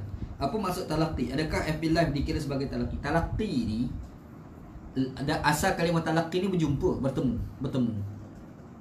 Jadi bila bertemu tu, kita jumpa seorang main mengadak kita, itu panggil talaqi. Konsep talaqi ni berlaku dulu dalam isu terima hadis asalnya, sanad-sanad, mengaji secara bersanad. Sebab hadis ni kadang-kadang kita bercerita, dia ada satu kita baca, tapi ada satu lagi dia panggil musalsal. Musalsal ni maksudnya adalah kalau Tok Guru tu bersalam, kita pun bersalam dengan dia. Kalau Tok Guru tu pakai serban, kita pakai serban. Kita tengok serban dia macam mana, mulut dia bergerak, dia panggil, itu antara tujuan bagi talaqi. Jadi bila kita mengaji hadis, dia ada, kalau kita mengaji hadis tu ada istilah haddasana, akhbarona, itu jumpa dah tu. Haddasana telah menceritakan kepada kami oleh guru kami. Contoh, maksudnya guru dia cakap, kita ramai-ramai duk dengar depan, tengok muka Tok Guru. Kalau sebut haddasani, bukan haddasana, maksudnya Tok Guru tu cakap, kita seorang je dengar. Itu panggil haddasani. So pula akhbarona, akhbarani, sami'na, sami'tu, ya berlaku dah tu. Itu asal bagi talaqi. Maksudnya kita dapat ilmu secara langsung dengan guru, secara langsung dengan guru. Jadi kita akan tengok muka Tok Guru, akhlak Tok Guru, semua kita nampak kan. Sebab kadang-kadang kita ambil ilmu daripada Tok Guru, kadang-kadang Tok Guru tu dia berilmu tapi akhlak dia tak baik kan. Kadang-kadang kita dapat ilmu dengan semata-mata suara tanpa kita melihat. Kita tak tahu muka Tok Guru tu macam mana, kerut ke, sedih ke apa, kita tak tahu. Sebab kadang-kadang image muka itu juga memberi pemanaan bagi ilmu. Macam kita sekarang belajar ilmu body language, bahasa badan kan. Yang tu sebenarnya dia adalah faktor penambahan bagi pemakluman ilmu. Sebab itulah timbul teori talaqi. Cuba sekarang kita buat live, boleh tak kita nak bagi talaqi? Ada orang tak setuju. Tapi kalau anda secara peribadi, anda bersetuju ni anggap itu sebagai talaqi. Sebab pemanaan bagi talaqi itu tercapai dengan live Facebook. Sebab itu kalau kita andai pada zaman dulu zaman dulu tu ulama-ulama dulu boleh buat live Facebook. Anda rasa Imam Bukhari Imam Bukhari bukan Imam Bukhari riwayat hadis kita mungkin banyak lah kot. Dia tak jadi isu dah tentang hadis ni ada problem sanad. Sebab kita jumpa direct melalui live Facebook gitu. Pada anda live Facebook ni nak dianggap sebagai talaqi boleh. Tapi anda tak nafikan ada sebilangan ustaz-ustaz lain tak setuju. Sebab pada talaqi ni mesti menghadap Tok Guru gitu. Anda tak ada masalah. Pada anda serupa anda mengaji talaqi. Dulu ada mengaji talaqi, berapa tahun mengaji talaqi. Mengaji talaqi segi konsep tu dapat serupa yang mengaji ikut melalui live Facebook gitu. Wallahualam. Boleh ke bunuh untuk maslahah? Ada waktu zaman Osmaniyah, Sultan Muhammad Al-Fatih buat law bunuh adik-beradik untuk maslahah, ada rampasan kuasa. Mufti-mufti ada benarkan. Yalah, memang ada fatwa mufti. Pada zaman dulu, zaman Imam Ibn Taymiyah tu sendiri tu, berapa ramai ulama telah memfatwakan boleh bunuh Ibn Taymiyah. Ada fatwa tu. Ana secara peribadi lah, ana tak setuju fatwa bunuh. Pada ana penjarakan je lah. Penjarakan. Kata apa-apa kita penjara. Kita nak hatta kesalahan jenayah lah. Kalau kita nak bunuh tu, nak bunuh ni mesti qata'i. Akli qata'i dan hujah agama pun qata'i. Kalau hujah agama tak qata'i, maka anda tak setuju dengan hukuman bunuh. Macam anda pernah bincang sebelum ni hukuman rejam dan juga hukum murtad. Sebab sumber tu tidak qata'i. Sebab sumber tidak qata'i, maka anda tak setuju hukuman bunuh. Satu lagi, dia mesti real ketika itu, dia qata'i. Contoh, kalau tak bunuh, memang dia akan bunuh lagi ramai orang. Contoh kan, orang tu mengamuk-ngamuk, bunuh orang, bunuh. Kita ni tak tahu macam mana nak buat dah. Tak ada cara lain, kena bunuh dah Muhammad ni. Tidak lagi ramai, kena bunuh. Yang tu lain, itu orang panggil sumber aklinya sudah qat'i. Maka tak pelik lah kita boleh jatuhkan hukuman bunuh. Macam itulah ada punya pandangan. Macam pemerintah dulu takut nak memberontak, kadang-kadang tak ada nak berontak, mereka je create keadaan. Kadang-kadang berlaku juga begitu. Pemerintah mana nak jatuh? Duduk kat atas ni sekarang, PN dengan PH duk bergaduh ni kan. PN tu orang dakwa tak cukup numbers tu pun nak tahan kerajaan situ, duduk kerajaan. Ada kuasa, siapa nak buat kuasa kan? Orang nak tahan kuasa ni, bunuh orang pun sanggup kadang-kadang. Jadi kita nak kata kadang-kadang ana secara peribadi fatwa-fatwa bunuh ni mana tak setuju. Serius tak setuju. Macam dulu Qaradawi, Yusuf Al-Qaradawi pernah memfatwakan untuk membunuh Muammar Gaddafi. Mati Muammar Gaddafi lah. Lepas tu kerajaan Libya tu jadi hancur, satu. Lepas tu dia fatwa bunuh kepada Bashar al-Assad, Syria kan. Dan sekali mati Dr. Said Ramadan Al-Buti. Dan ketika itu antara yang bantah Yusuf Al-Qaradawi ni adalah Ben Bayyah, Syekh Dr. Ben Bayyah. Dia kritik, dia tak setuju, dan dia salah seorang daripada orang duduk dalam kesatuan ulama ketika itu, dan dia keluar daripada kesatuan sebab tak setuju fatwa Qaradawi itulah. Cuma dia puji lah Qaradawi ni alim lah apa, tapi fatwa ni aku tak boleh setuju. Sebab apa? Sebab bila kita fatwakan bunuh, esok orang fatwa bunuh kita pula. Qaradawi fatwa bunuh orang, lepas tu nanti tak lama aku lah fatwa bunuh Qaradawi pula. Tapi bila nak selesai jadi benda tu dibantah lah oleh ulama macam Ben Bayyah. Ana dalam bab ni anda lebih cenderung kepada pandangan Ben Bayyah daripada pandangan Yusuf Al-Qaradawi. Sebab pada ana orang ni nyawa ni kerja Tuhan. Kita tak payah nak ambil kerja, kita tak payah buat kerja Tuhan. Nyawa ni penentunya adalah Tuhan, bukan kerja kita. Sebab tu bila membunuh itu dosa yang cukup besar lah. Anda peribadi tak setuju membunuh. Allah. Kalau mufti-mufti buat fatwa, jawablah dekat Allah SWT gitu. Haji Yusri Hasan, Abang Yusri Hasan, nampak ustaz bersungguh ceria tu. Alhamdulillah. Alhamdulillah. Okey. Suhaimi Imam Razi ada 3 bacaan qiraat pada Al-Jud. Apa dia qiraat tu? Ahlul Mekah, Ahlul Madinah dengan An-Nafi'. Tu nama orang yang membaca tu Al-Jud gitu. Wallahu a'lam. Khairuddin Abdul Aziz, dengki kalau dalam hati seorang-seorang dikira dosa tak ustaz? Kita selagi mana amalan jahat ni dikira dosa apabila kita dah buat. Selama mana tak buat, dosa tu tidak dicatat. Tetapi yang kita cerita ni bahaya ni dengki tu. Bahaya dengki tu sebab dia mula pada hati. Tak apa lagi, tak berdosa lagi, tapi dia dah menuju ke arah melakukan kejahatan, untuk melakukan kejahatan kepada orang lain. Itu yang jadi dosa tu. Jadi dengki tu dia bukan satu dosa, tetapi dengki itu yang jadi dosa apabila sudah dipamerkan satu perbuatan semata-mata dalam hati, yang tu belum dosa lagi, tapi itu pun dah bahaya. Itu pun dah bahaya. Sebab tu kita kena berlatih untuk hakis perasaan dengki. Dengki tu kita kena buang kan. Itu orang kena belajar ilmu tasawuf. Itu anak tak setuju dengan kawan-kawan Wahabi, tak setuju kawan-kawan Salafi yang dia nampak macam apa, tak nak mengaji tasawuf, kritik tasawuf, tak setuju. Anda lebih setuju dengan orang mengaji tasawuf, sebab orang belajar tasawuf ni hati dia akan jadi baik lah, insya-Allah baik. Sebab dia belajar untuk jadi hati yang baik. Masalah orang tasawuf kat Malaysia ni belajar tasawuf jahat juga, tu cerita lain. Kan? Sebab tasawuf kat Malaysia ni duk zikir joget tu. Tu masalah dia. Cara dipaham tasawuf tu juling. Cara dipaham tu juling. Anda tak setuju lah cara orang tasawuf Malaysia berzikir menari dan apa. Lepas tu kena tengok yang pro tasawuf ni maki orang lebih kuat daripada pokok Salafi lagi. Itu pun dah salah dah. Itu pun dah tak betul dah gitu. Allah Allah.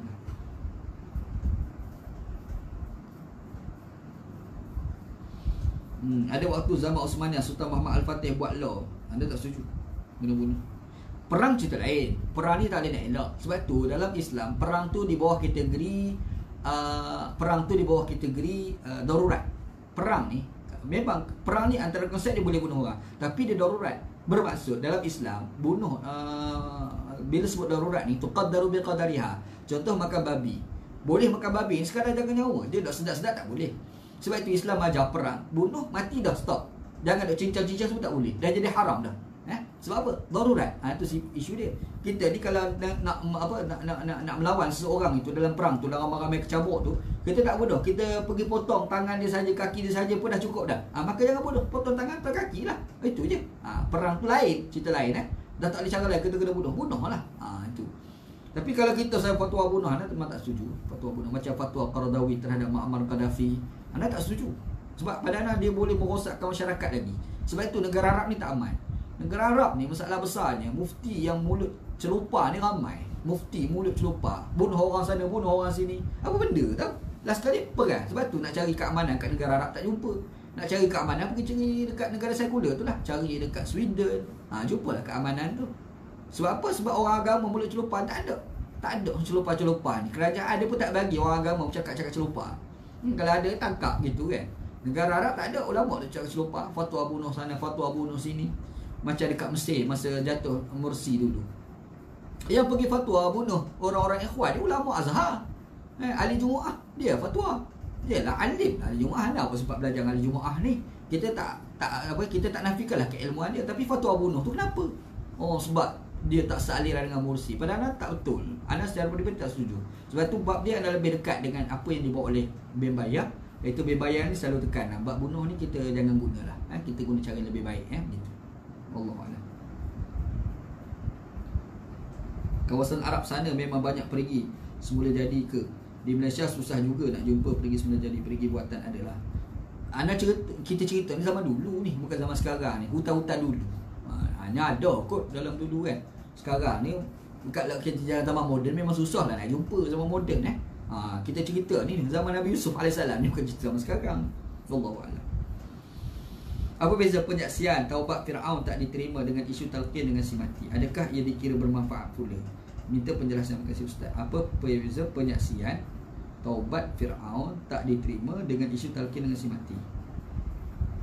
Dia macam ni, Ana nak cerita semalam lah. Ana cerita semalam kan. Dia macam ni, kita talqin pada orang mati ni, kita ajar pada orang mati. Contohlah, kita ajar orang dah mati, kita ajar nanti datang pada kamu malaikat, ja'akal malakani fayaqudani fayas'alani ma rabbuka wa man nabiyyuka wa ma qiblatuka. Contohlah kan, itu bacaan talqin tu lah. Lepas tu datang pada kamu dua orang malaikat, dia akan dudukkan kamu, dia akan ajar pada kamu ma rabbuka wa man nabiyyuka wa ma qiblatuka. Kita pun ajar, kita ajar. Sebutlah Allah Rabbi lah bla bla. Dia ni andai dia Allah Rabbi. Apa tu dia sebutlah. Ataupun dia tu sebut syahadat la ilaha illallah sebagai contoh. Persoalan dia, apabila dia sebut itu, apakah telah bermanfaat? Itu satu soalan. Kalau dia dah mati, dia sebut depan malaikat, hasil pada kita ajar, apakah bermanfaat ataupun tidak? Soalan. Kalau kita kata bermanfaat, apa dalil? Soalan dia. Kita akan kata tak ada dalil. Tapi ada tak dalil yang mengatakan sekiranya amalan itu dilakukan selepas mati, makanya amalan itu tidak bernilai? Itu ada dalil. Kisah Fir'aun. Fir'aun tu nyawa Ka'alkum dah. Ka'alkum lah. Ka'alkum tu dia pun mengaku Allah Ta'ala sebagai Tuhan, beriman dengan Tuhan Musa AS. Dia kata aku tak ada terima dah. Maksudnya batasan akhir bagi taubat manusia tu, amal ibadat bagi manusia itu, syahadah seseorang manusia itu diterima apabila penamat dia nyawa Ka'alkum. Tu dia. Lepas pada tu tak ada dah. Tak ada dah. Lepas mati dah tak ada dah. Sebab itu kita ada orang berhujah mengatakan talqis lepas pada mati itu tak ada faedah. Tak ada faedah. Kan? Ialah masalah dihujah oleh siapa? Oleh Ibn Taymiyah. Ada pandangan satu kata boleh pandangan. Okey tak apalah. Tapi dia sendiri tu pun tak bersetuju dengan pandangan tu. Dia buat marilah cerita hadis Abu Umamah Al-Bahili. Betul. Hadis tu memang ada. Hadis Abu Umamah tu pelbagai riwayat. Ada orang kata dhaif jiddan. Ada ulama kata mungkar. Jadi tak valid untuk nak mengukuhkan. Tapi ada orang menggunakan juga hujah itu di situlah yang dimasukkan sekiranya kita talqin pada orang yang dah mati, apakah memberi faedah pada si mati? Jawabnya tidak ada faedah. Kenapa? Sebab andai dia boleh mengucap sekalipun, dia bukan ada faedah. Kerana penilaian akhir bagi ibadat diterima itu apabila nyawa sampai di halkum. Buktinya kisah Fir'aun nak beriman dengan Nabi Musa AS. Itulah. Cuba kita tak nafikan. Macam mana pula kalau sekiranya ada ulama yang mengatakan boleh. Tak apalah, kita raihlah pandangan tu. Anda secara peribadi pun raih. Kalau pergi kat kubur, orang talqin, anda ada kat tepi tu.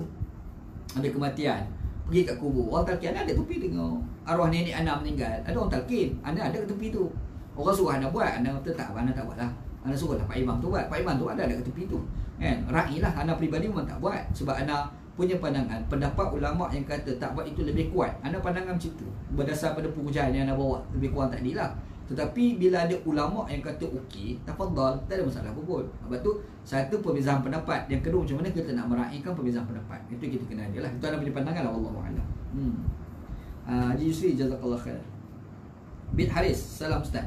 Sifat pemaaf Nabi dilihat luar biasa dibandingkan kejahatan yang dilakukan termasuk orang yang rapat seperti keluarga sendiri.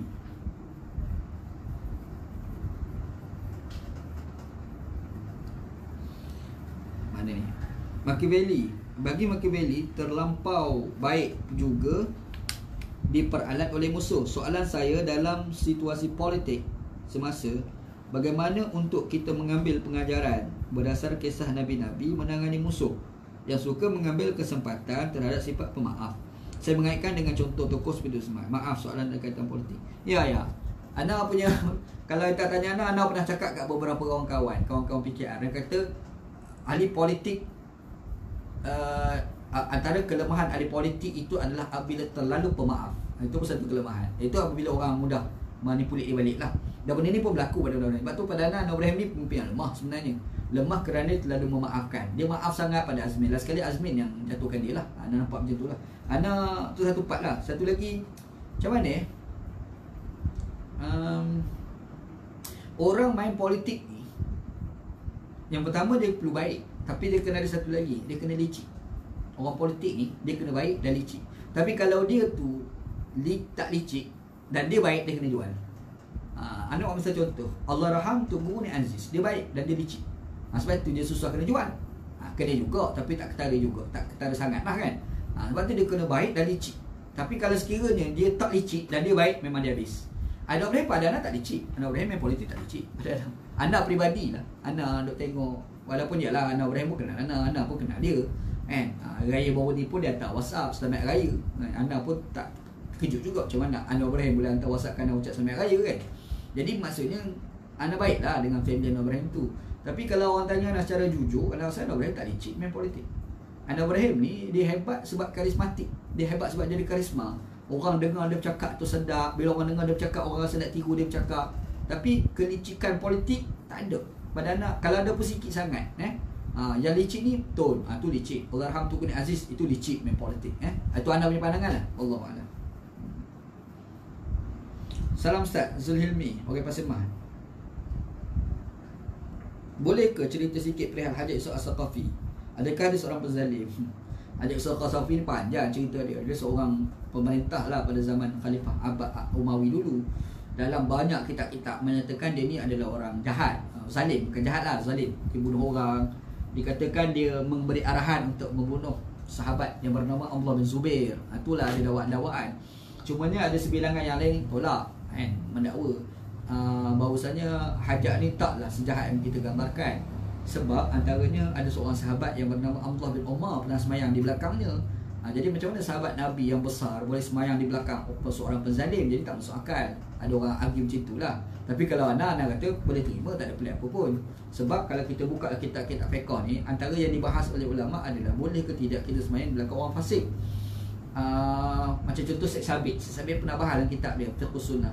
Dia kata kita semayang belakang imam fasik ni boleh, semayang kita sah. Dalilnya Abdullah bin Umar semayang belakang Haji Yusuf As-Saqafi. Itu antara hujah Syekh Sabit. Jadi ada orang tolak, dia kata tak boleh. Hajjaj tak jahat. Sebab kenapa ada sahabat Nabi boleh semayang belakang dia? Satu. Apa lagi? Dia antara orang yang pergi bubuh baris dalam Quran. Jadi dia kata macam mana orang jahat boleh bubuh baris Quran? Itu yang debat lah. Cuma ada yang satu lagi pandangan, dia kata sebenarnya Haji Yusuf As-Saqafi dikatakan jahat ni yang tuju tu Syiah. Ada orang kata lagu tu lah. Itu dakwaan dakwaan fakta-fakta yang datang daripada riwayat-riwayat lah. Cumanya bila orang cerita pasal kejahatan Haji Yusuf As-Saqafi, kebanyakan riwayat-riwayat itu tidak disepakati kesahihan dia. Yang tu lah orang boleh tolak.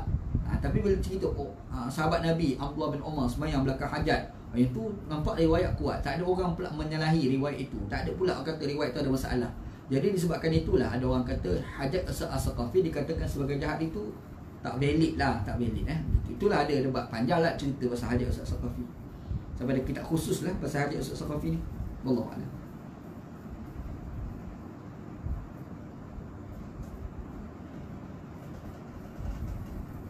Dalam Quran cerita Nabi Musa disebut Fir'aun, tapi kenapa dalam cerita Nabi Yusuf disebut Malik? Sedangkan semua itu berlaku di Mesir, tapi zaman je berlainan. Fir'aun tu, asal mana Fir'aun tu raja lah. Malik dan Fir'aun tu satu makna. Fir'aun tu dalam bahasa Ibrani, Malik tu dalam bahasa Arab. Tetapi apabila kita sebut Fir'aun ni, imajinasi besarnya adalah kejahatan. Bila sebut Malik, raja, tak semestinya jahat. Dan raja zaman Nabi Musa, raja pada zaman Nabi Yusuf tu baik. Raja yang zaman Nabi tu baik. Dia baik tu sampai satu tahap dia boleh minta Yusuf duduk bawah pemerintahan dia, tolong dia dalam pentadbiran. Maka tak pelik penggunaan dia Malik. Tapi kalau sebut Fir'aun, imajinasi adalah kejahatan. Jahat sangat Fir'aun. Jahat Nak guna, kalau kita contohlah, kita ambil kalimah Malik bubuh pada Fir'aun. Kisah Yusuf bubuh nama Malik. Nanti takut sanksi pula. Baik berkali. Padahal dia memang jahat. Tapi yang kes Nabi Yusuf, Fir'aun juga dalam bahasa Ibrani. Tapi terjemahan dia lah raja lah. Tapi penggunaan Malik sebab dia baik. Allahuakbar. Bila buat dosa rasa bersalah, itu nafsu lawamah kan. Nafsu lawamah. Kalau nafsu amarah, dia buat jahat tu dia rasa okey. Nafsul mutmainnah tu pula bukan lawamah, nafsul mutmainnah. Nafsul mutmainnah ni dia rasa bersalah sangat kalau dia buat jahat. Gitu. Dan dia takkan buat jahat. Sebab nafsu dia tu nak pada kerja kebaikan. Nafsul mutmainnah dia panggil. Wallahualam. Dulu ada pernah dengar dosa jahat tidak dicatat malaikat selama 7 malam. Dalam masa 7 jam boleh jadi lagi bertaubat minta ampun. Tak. Catat dah. Catat. Bila kita bertaubat, padam. Catat. Qabil bunuh Habil. Dia bertaubat ke tak? Wallahualam. Anda pun tak pernah baca apakah Qabil bertaubat atau tidak. Tak pernah jumpa pula riwayat tu. Wallahualam. Mungkin ada kot. Ana dia tak jumpa. Nanti kalau Ana jumpa, Ana beritahu balik lah. InsyaAllah. Wallahualam. Okey. Jazakallah khair. Wallahualam. Ada lagi tak soalan?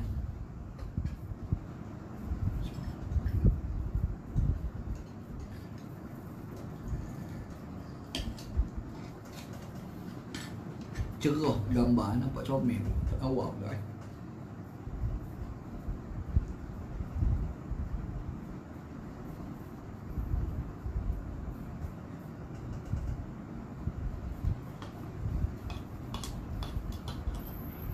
Ada lagi tak? Saya rasa tak ada lah kot. Kalau tak ada, Alhamdulillah. Esok pula lah insyaAllah. Esok Ana 2 hari dah tak baca kitab hadis. Pukul 3 petang. Ana cubalah nak buat juga esok pukul 3 petang. Walaupun pagi tu ada orang nak jumpa pukul 11. Lepas tu pukul 5, pukul 3 tu sempatlah sampai pukul 3, pukul 4 macam tu. Ana tu boleh pergi lepas program pula. Esok dan malam tu insyaAllah kita sambung pula ayat yang ke-11 daripada surah Yusuf. Mudah-mudahan lah kita boleh ambil pengajaran insyaAllah. Cukuplah. Tidakkan Nabi ada tak yang diriwayatkan licik? Nabi licik. Kita je tahu. Contoh mana buat. Nak tutup dah, tapi ente tanya. Perang Badar tu, orang selalu kata kemenangan tu diberikan oleh Allah SWT kerana datang malaikat pergi bantu. Merujuk pada Quran, kam min fi'atin qalilatin ghalabat fi'atan katsiratan biiznillah. Berapa banyak kelompok sedikit boleh mengalahkan kelompok yang banyak. Semua tu kerana izin Allah Taala kan. Kita tak baca cerita sebelum tu. Sebelum berlaku perang Badar tu, Nabi Muhammad SAW dah hantar sahabat Nabi dah pergi tengok apa yang berlaku di antara Mekah dan Madinah. Pergi tengok. Dan Nabi Muhammad minta dah para sahabat pada masa tu supaya pergi jumpa dengan etnik-etnik Arab yang duduk di antara Mekah Madinah untuk berpakat dengan Nabi 2 perkara. Yang pertama adalah sama ada bergabung dengan Nabi ataupun tidak bergabung dengan pihak kafir. Licik itu. Nabi licik. Dah baca siap dah. Padahal perang Badar lambat lagi. Tapi Nabi dah baca siap dah. 1, 2, 3, 4. Maksud Nabi ni ada kelicikan dalam memahami itu. Itu hebat Nabi. Johari Muhammad Jaafar, besok ejar suara tu ustaz bagi kuat. Ana dengar ni kuat ni. Kuat ni. Ana pakai handphone ni, ana lagi dengar ni kuat. Macam mana dia tak kuat? Ana tak tahu macam mana kat sana boleh kata tak kuat. Ana pakai handphone ana dengar ni kuat ni. Kuat ni. Tak tahulah wallahu a'lam. Wallahu a'lam. Tak tahu lah orang lain kuat tak kuat. Tapi Ana pakai handphone Ana dengar ikut handphone Ana ni kuat ni. Kuat Wallahu a'lam. Cukuplah. Wallahu a'lam. Sallallahu alaihi wasallam Muhammad wa ala alihi washabihi ajma'in. Walhamdulillahirabbil alamin. Assalamualaikum warahmatullahi wabarakatuh.